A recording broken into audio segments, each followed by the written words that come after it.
Good morning and welcome everyone, and thank you for joining today's webinar on Purpose Beyond the Classroom.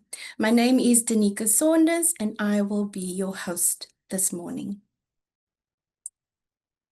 Joining us this morning, we have Erica Engelbrecht Eldworth, who is the founder of the Wellbeing Initiative and the Teacher Wellbeing Initiative. Erica brings decades of expertise in education and coaching to wellbeing education. She is a published researcher, lecturer, author, and educator at SACAP. Next, we have Chepo Matlala, who is currently the head of department at Amberfield College in Pretoria. Leveraging over 7 years of experience in educational mentorship, his role encompasses not only administrative leadership, but also the personal growth of educators and students. And now, without any further ado, I'll hand over to Erica. Thank you. Good morning, everybody. I'm so happy to be here. Thank you very much for the introduction, Danica, and thank you for the opportunity, Tepo, to share the stage with you this morning. As I'm assuming, you are here because you are a teacher and you are looking for ways to reignite not only your energy levels, but also your enthusiasm about teaching. If you've kept your eye on media, social media, and just publications, you're well aware of the fact, despite your own personal lived experiences, that educators are struggling. And almost weekly, we see some kind of publication that just reiterates the real reality of being a teacher in South Africa. So I hope that you'll find some nuggets in what we have to offer today. And I also want to invite you to reach out if you want to have a conversation. You can go to my website. I offer 30-minute free coaching sessions. So if you are here, there is help. You are not alone. So I want to start off and set the tone for this session by referring to this quote from Carol Dweck. Teaching is a journey of exploration and growth. With a growth mindset, we transform challenges into opportunities for both our learners and ourselves. Now, before we went on air, Danica and I had a quick conversation, and I think it's important to share that with you here. And I want to invite you to go into the session with the mindset of, I am choosing to be part of the solution. I'm going to acknowledge the challenge and the problem, but I'm going to create my own solutions. And I shared with her that my husband and I have a personal joke saying the adults ain't coming. We are the adults. So I'm going to ask you to keep that in mind as we go along. And please share your questions. Danica, next slide, please. So in this session, we will critically discuss the realities of teacher burnout. I'm currently busy with a PhD on teacher burnout, global and South African perspectives, exploring 3 key questions: identity, time, energy, and joy, and practical strategies for resilience to protect teacher well-being and enhance learner outcomes. I think sometimes we forget that if you are living your best life, your learners will be living their best life, and that will be showing in their academic progress. Please go to the next slide. So I hope that has sunk in for a bit. Now, I wrote a piece in 2023 while we were really in the eye of the storm, recovering from COVID, where I just mentioned this line: teacher burnout is a pervasive issue that affects both new and experienced teachers alike. And I think that is so important, because I think the era is gone and past where we can say an experienced teacher is the best teacher. I don't think that is always the truth. I think we have to go into an era where we acknowledge mastery of skills and instinct and insight that does not relate to the amount of years that you've been practicing as a teacher. Because I'm a lecturer and I see these young, bright-eyed teachers coming up, I really have learned so much from them. And I thought that I would like to share that with you. That it doesn't mean that if you're a young teacher that you will suffer from burnout or you don't know what you're doing. I think we all are just trying to survive some days. And it's important to acknowledge that. The next slide, please. So, why is it important to start conversations about teacher burnout and energy and joy and well being? South Africa currently face a higher predisposition to teacher burnout than any other country on a global scale. And the reasons for this, according to the literature, is that the social economic environment that teachers have to work in terms of lack of resources, unrealistic workload, etc. I'm sure you know exactly what I'm talking about, as well as the psychosocial challenges that our learners face and communities face. And when we're talking about poverty, we're talking about, yes, poverty brings along so many other problems and challenges. We're talking about teenage pregnancies. We're talking about violence in schools. We're talking about disruptive behavior. Like I said, no access to digital resources. That combination, I want to say the mixed grill of all of that, makes South African teachers just at a higher risk. And I think the stats is about 33% higher than our global counterparts. And that should ring a big warning bell for all of us. But like I said, if you're a teacher, you know this, you live this.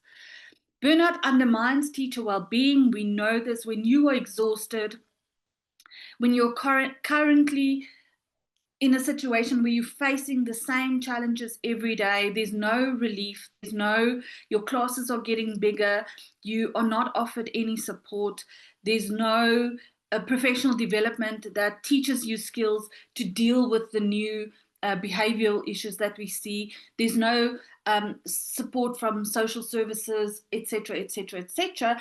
And in some schools, even when your physical safety is sometimes a problem, it all escalates, and at the end of the day, your well-being suffers, and your learners suffer because of that. Now, in South Africa, 65%, the latest research actually that was published in December 2024 says 70% of all teachers in South Africa have either suffered of burnout in the past or are currently suffering from burnout.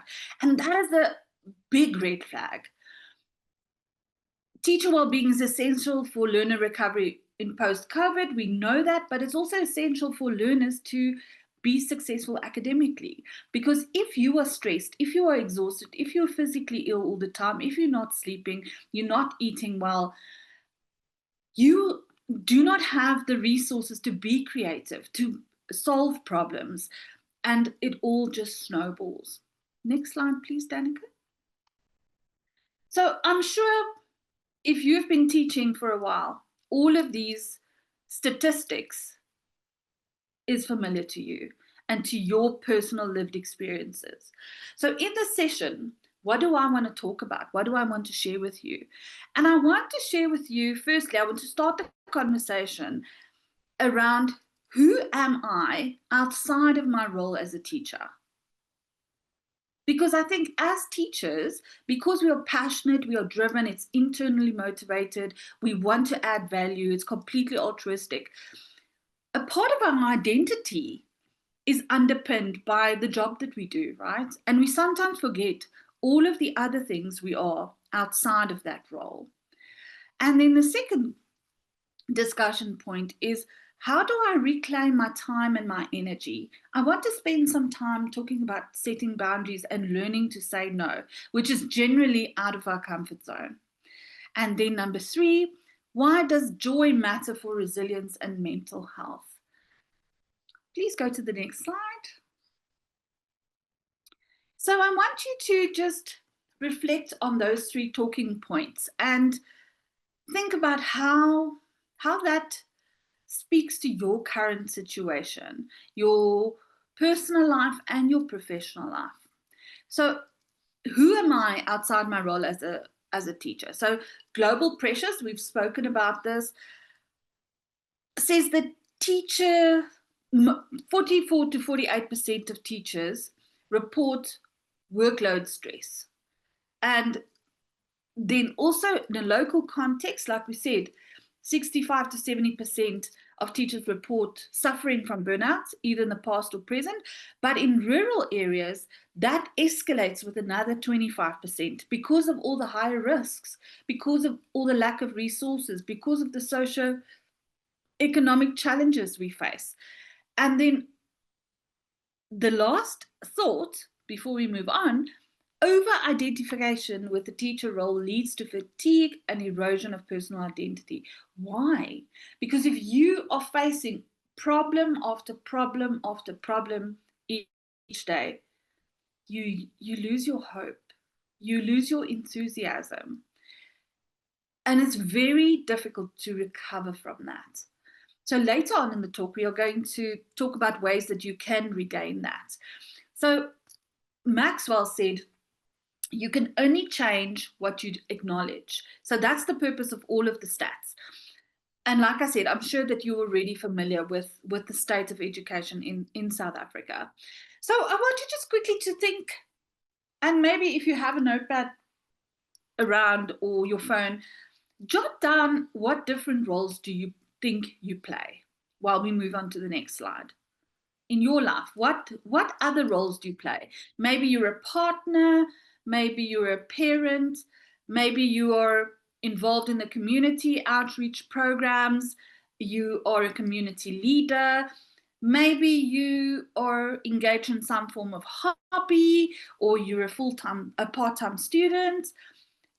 Quickly, just take a few seconds and think about what other roles do you play. Next slide, please, Danica. Thank you.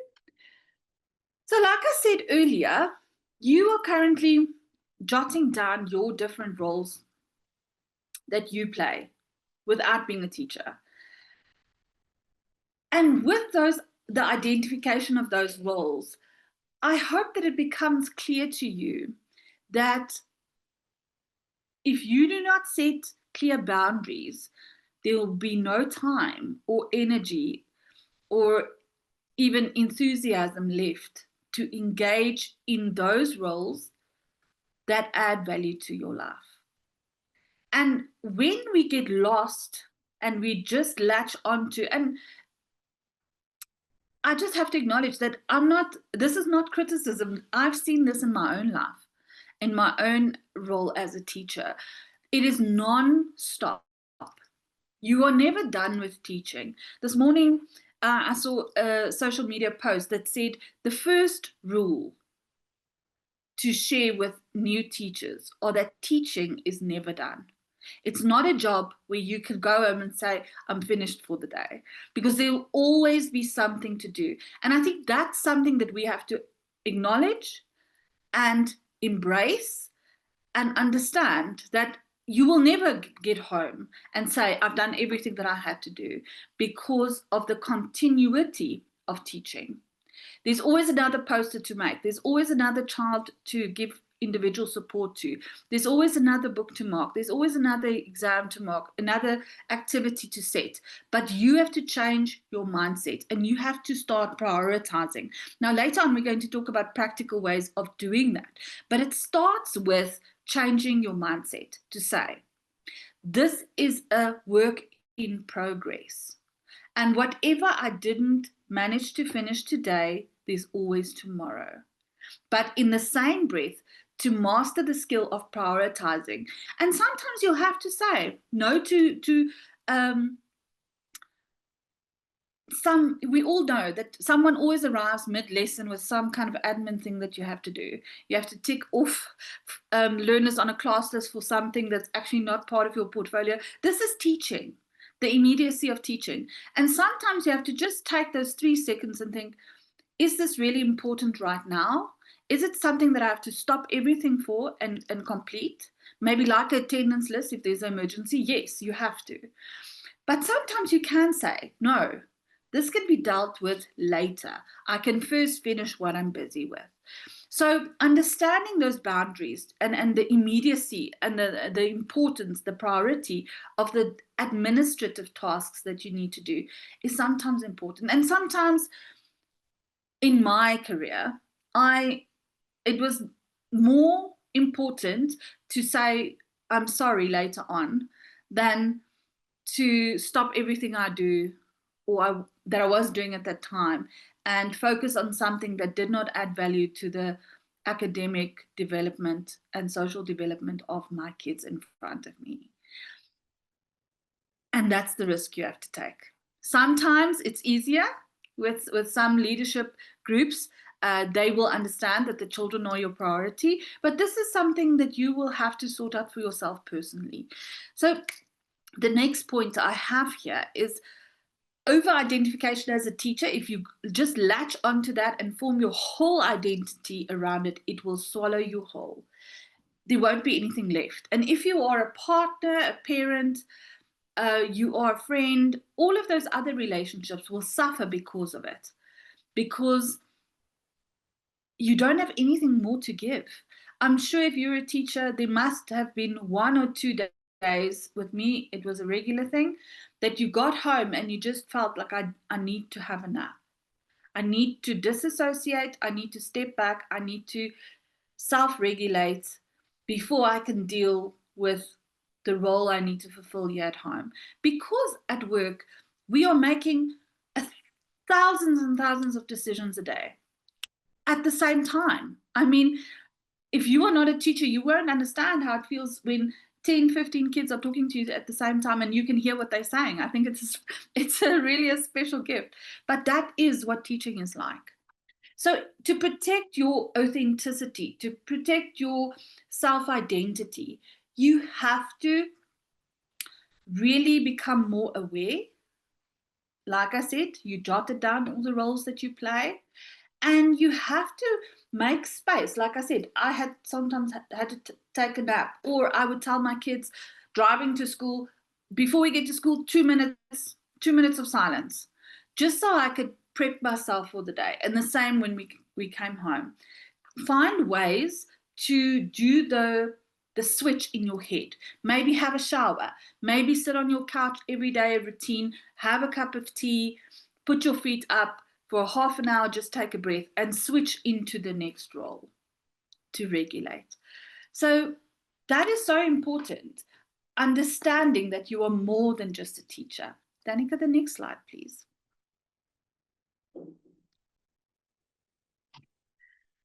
So the second question that I want to talk about is, how do I reclaim my time and energy? This is a big question.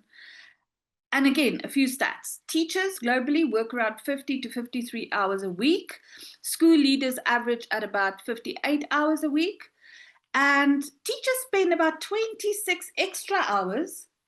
That is unpaid labor. All of those little resources that you're cutting out, junior teachers, all of the prep that you do, the research that you do, those are all unpaid hours. And I normally said to my colleagues, the real work starts when you get at home. Then the challenges that we face. Class sizes of 40, 45 is the norm these days, and even bigger. 70% of schools lack basic materials and resources, and 80% of rural educators have no access to technology. And this is not only rural teachers. I have been to very prominent schools in the Johannesburg area as I was supervising teachers, and I was shocked at how many schools did not have access to any technology, nothing. And the results of all of these challenges, just to do your job, is the exhaustion. And if you are so exhausted, what happens? Your immune system becomes weaker. What happens then? You are absent.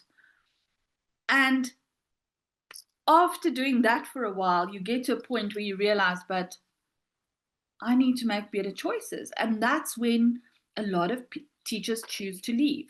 The research shows us that the average length of a teacher's career is between 5 and 10 years, which is shocking. So these are the problems. Now, how can we address these problems? So I just want to remind you to my statement that I made earlier. The mindset that we have in having this conversation is that we are going to create our own solutions. So one of the solutions are task audits. This is what I spoke about earlier.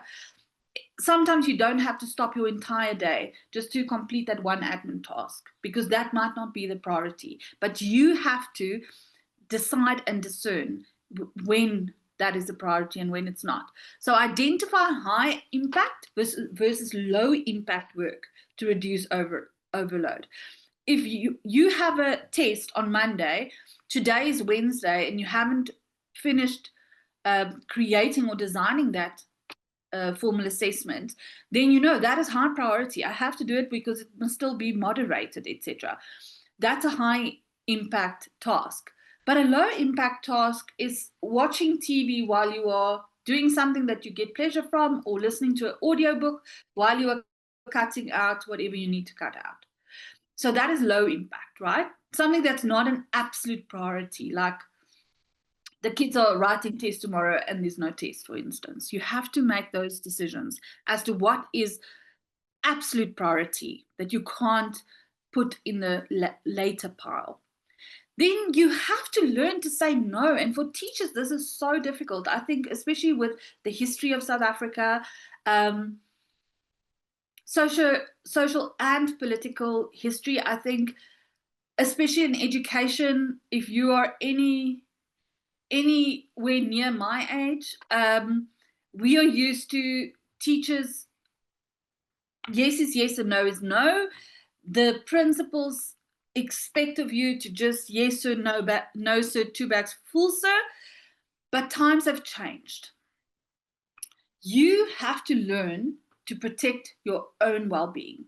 And sometimes you will have to say no. And I used the example earlier, when you are given 3 extramurals and you're spending 4 days at school where you are only actually required to do 2 afternoons for 1 hour. So you're doing 8 hours instead of the compulsory 2 hours. You need to have a conversation to say, excuse me, sir, this is my contract. These are my contracted hours.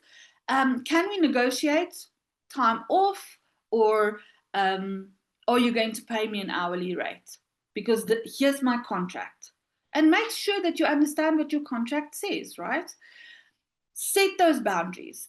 If you are called in and, oh, you are now going to organize, Erica, congratulations, you're going to organize the concert. To say, I'm sorry, I'm already head of department for this, I'm running the prefix, and I'm doing this. Sorry, there's no time. Please ask someone else. It's not an easy conversation to have, but you need to set those professional boundaries in order to protect your peace, to protect your well-being. Because what is your priority? You are the teacher. If your well-being is in a good state, in a positive state, that will flow onto your learners, and that will influence the efficacy of their learning and their learning experiences. Another trick that I've used is to do time blocking. So to allocate, I know the frees are far and few, but to actually allocate, to say, okay, on a Monday, I have the 3rd period off.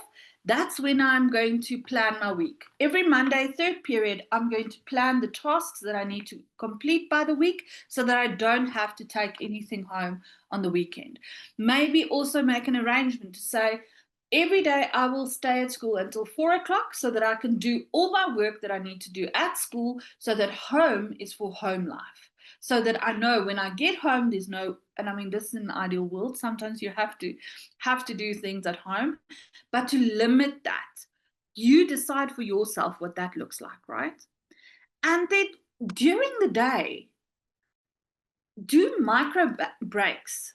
I know we all are it's compulsory to get up, even if you have a double, move outside while kids are moving. While you're standing there, take a few deep breaths. See at what can you observe around you. Maybe there's trees, maybe you can feel the sunlight on your face. Just have a sensory check-in with yourself. Deep breaths. And science have proven that these skills help us to manage stress better. And I mean, if you think there's 9 to 10 periods in a day, if you do little micro breaks like that, it will definitely have an impact.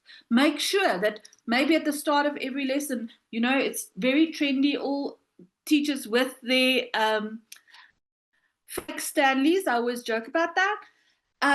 Drink the water before every lesson starts. Make sure you take a few sips of water. By the end of the period, take a few sips again. Do your walkabout outside, a few deep breaths, go back. Before you know it, that's routine. Then, reclaiming your time builds resilience against burnout. So if you feel that you're more in control, that you are not like a little lifeboat on a really rough ocean, but you are the captain of your own ship. You know where you're going and you have taken control. That empowers you to feel more in control. And that has a direct effect on a positive well-being. Please move on to the next slide. So here we have quite a few practices for well-being, and I'm sure that you have experience of this: gratitude, mindfulness, joyful hobbies. Seek the joy. Look for those small moments of joy and run with it. Try to incorporate it. And your well-being, you have a specific well-being profile that's not the same than your colleague. Find out what brings you joy.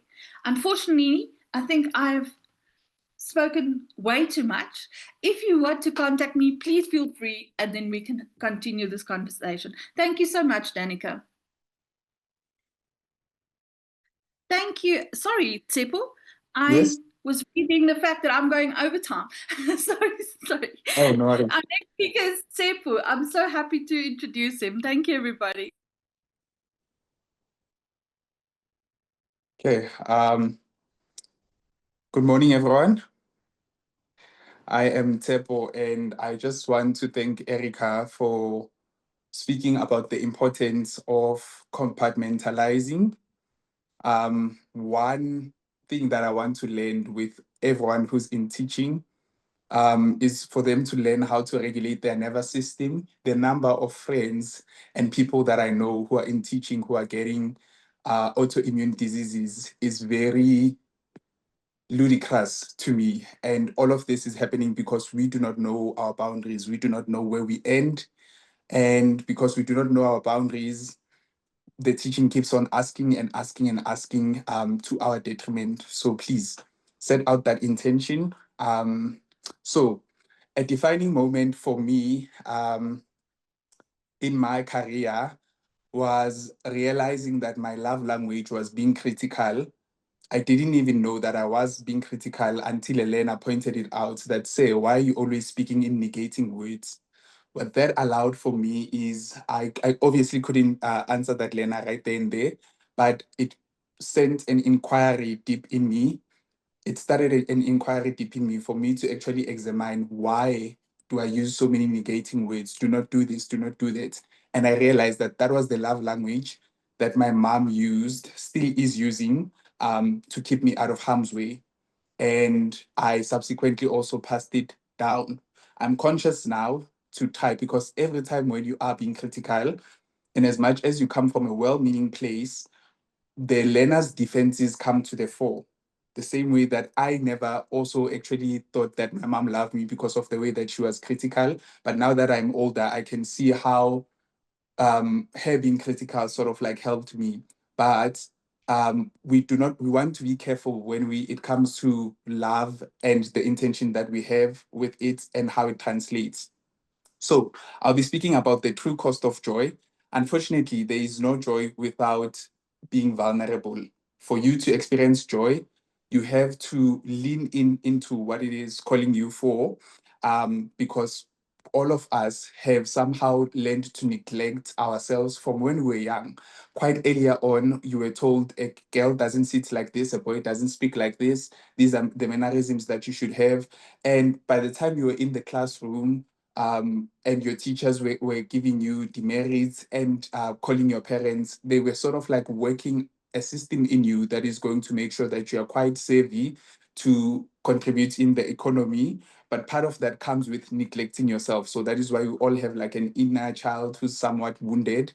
And in order for you to experience joy, you have to come home to yourself. And that means that you have to peel at the layers that you assimilated before you assimilated to everyone's expectation of you. There's another phenomenon when it comes to joy that we call foreboding joy, where you get a lot of people who, whenever they're experiencing a moment of joy, they cannot lean in fully in that moment without thinking, this is too good to be true, or when is the other shoe going to drop? So you're already anticipating, let me say for rainy days, blah, blah, blah. You can't trust that whatever that's unfolding in front of you now will carry and sustain you.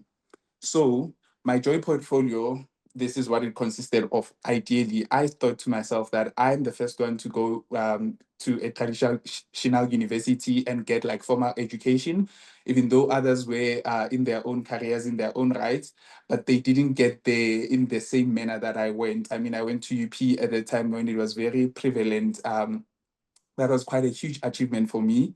And I thought then I would go on ticking all the other boxes. And then I realized quite earlier on that, okay, because here's the dichotomy of life. We may all be going through school we may all be going through school without having people, without having failed the grade. And all of a sudden, when you are now when you have now graduated and you're starting life and there's no formula to this life thing and you feel like you're failing hard and it's your first time interfacing with failure like that. So I then had to, again, in compartmentalizing, understand that my achievements do not per se have to be mine alone. I can share some achievements that come from the learners. And for me at Tucksports High, that is where I have a lot of achievements because the learners, they play sports. And there was the story about this always lands me a job in whatever interview that I attend.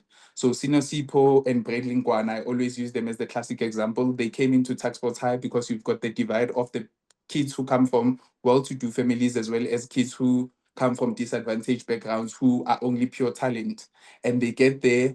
Number one, they've got the culture shock, but number two, they also have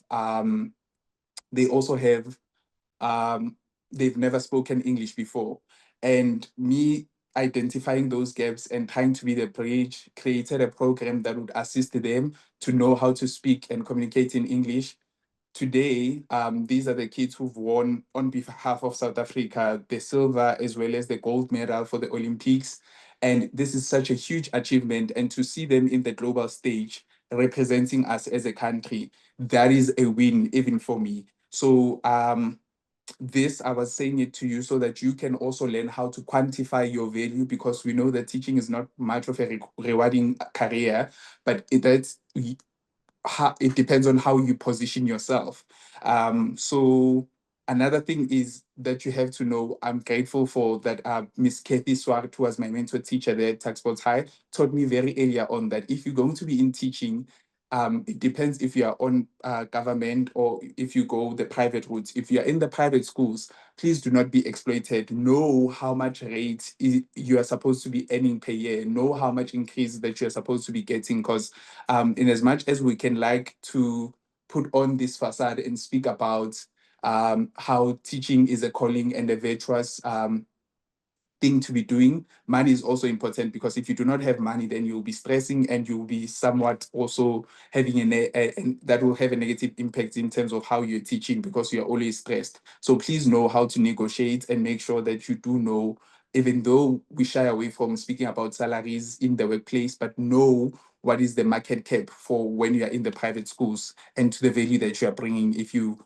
have got like extramural. Thank you, Erica, also for adding about the 2 hours that you're supposed to be doing when it comes to the extramural activities, because either than that, if it's more than 2 hours, you are being exploited. The conversation needs to be had, unfortunately, to avoid burnout. Now, we're going to skip straight into building your joy portfolio. I'm going to start with your energy drains. So what are your energy drains? You knowing your energy drains will help you to know how to build your joy portfolio, because there are things that are eating away at you each and every day and you're not aware at your bandwidth.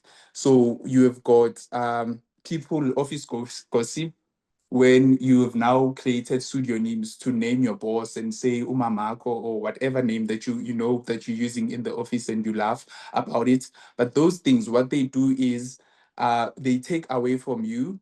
And as Theodore Roosevelt says, that it's not the critic who counts, it's not the man who points out where the dwarf deeds could they have done them better, but the credit lies to the man who's actually in the arena, whose face is marred by blood, sweat, and dust, who errs violently and comes short again and again, because there's no effort without error and shortcoming. But he who spends himself in a worthy cause, who at best, if he fails while daring greatly, but he knows great enthusiasms. So I want you to know which conversations leave you energized, as well as which spaces allow you to show up as yourself completely, and which activities agree with the person that you're trying to become. These are the keys into you understanding what your joy portfolio is going to consist of. Follow the idea, whatever that it is landing up in, because as Elizabeth Gilbert says, ideas have got a conscious will. They choose who they are going to go to, and in them choosing, you need to honor that. An example of that was in 2020, I had a book that I needed to write. Um, I wrote that book, but I started demeaning and belittling and berating myself and said, I don't have the vocabulary that's needed. I'm just a teacher. I was using very minimizing words. And as a matter of fact, I wrote that book. And then because I was burned out, I had my own awakening journey. And then I left that book halfway through. 2021 came. In 2022, there's this person that I'm following on Instagram. Her name is Dr. Tamar Brandt. And lo and behold, she publishes a book called Homecoming. And when I went to look for that book, it wasn't here in South Africa at the time. I pre-ordered it. It cost me an arm and a leg, but here it is. And it is exactly the book that I wrote. When I opened it, I was like, this is exactly the gist. Why am I telling you this? It's because ideas have got a conscious will. They will knock. You need to honor them as a vessel. If you do not, they will move on to the next person. Stop this thing of honing ideas as if they are your own. Why am I segueing into ideas? It's because passion projects usually consist of ideas, and you following your curiosity, you following the breadcrumbs is going to lead you to the next step. Now, within your passion projects, you need to avoid idealism, because in the moment when you are brainstorming, when we are in the ideation phase, we've got a lot of idealism, which consists of the impossible. You want Beyonce to be in your event, or you want Oprah to honor that event. But let's be realistic. Oprah is not going to attend your first event. Your first event is going to have a lot of mistakes, but those mistakes are not a discouragement. They are data for you to collate so that you can get better. So I also piloted in my own joy portfolio this year, Career Expos, which was a career expo aimed at bringing professionals to the schools. And what that does is, because I've always taken kids to career expos, and what I found was that they always come back with more questions. So now I curated it in such a way that now learners get to have at a one-on-one, if they, for example, want to be CAs, they go to a particular class where they get to have 30 minutes uninterrupted with that CA. If they want to be an actuary, they get to have that amount of time. And the perspective that it shifted on the learners, who especially were complaining about math, when they learned that the starting salary of an actuary in South Africa is 480,000 and not 200 and something thousand per month, you could see that now math was no longer a struggle. Now they were using words, they were quite optimistic, and they were using words that are quite going to help them to do well even now in their prelims. So I want you to be careful of using words like side hustle, because by virtue of you calling this thing a side and a hustle, a side, let's use the African jargon. If you say you have a side chick or a side whatever, you have said that this person that you are dating who is a side chick is not your main, meaning there's someone who gets the benefit of being a main, maybe be it calls, be it allowance or whatever. However, when it comes to this one now, who is a side, they don't get all the full privileges. So even you, when you're calling your passion project a side hustle, by virtue of you using those connotations, number one, you have negated the possibility of that side hustle bringing you income that is going to match the salary scale that you are getting, let's say, for example, in teaching. Why? Because you've minimized it to be a side. So it can no longer grow it cannot grow to be the same amount as your teaching salary. And secondly, by virtue of you using the word hustle, you are precursing and therefore anchoring yourself in a struggle because it's a hustle. So there has to be that tug of war before you can get anywhere. That is why a lot of people are exhausted. They're like, what business can I start? They move on to this idea, but it becomes a hassle because they keep on saying there's this side hustle that I'm pushing until they quit, of course. So words, vocabulary is quite important. And of course, I'm not disputing resilience. You have to embrace the cringe while you are piloting whatever thing that you're doing, but also knowing that it's going to foster sheer resilience in you. And the implementation phase, yes, there's 100 people who are doing the same thing that you're thinking of doing and who are doing it quite well, but you have got a unique proposition and a selling point. You can tell it from your own vantage point and your own story in a way that has never been told before. And because you lead from the heart, teachers mostly lead from the heart, it will be successful. Let me tell you now. So stop being the person who blocks your own path by the negative speech and narration that you have in your head. Get out of your own way. So I would like to segue into, so those people, the 100 people who came before you, they were trailing a path, which leaves a lot of research for you so that you do not have to pick up from scratch.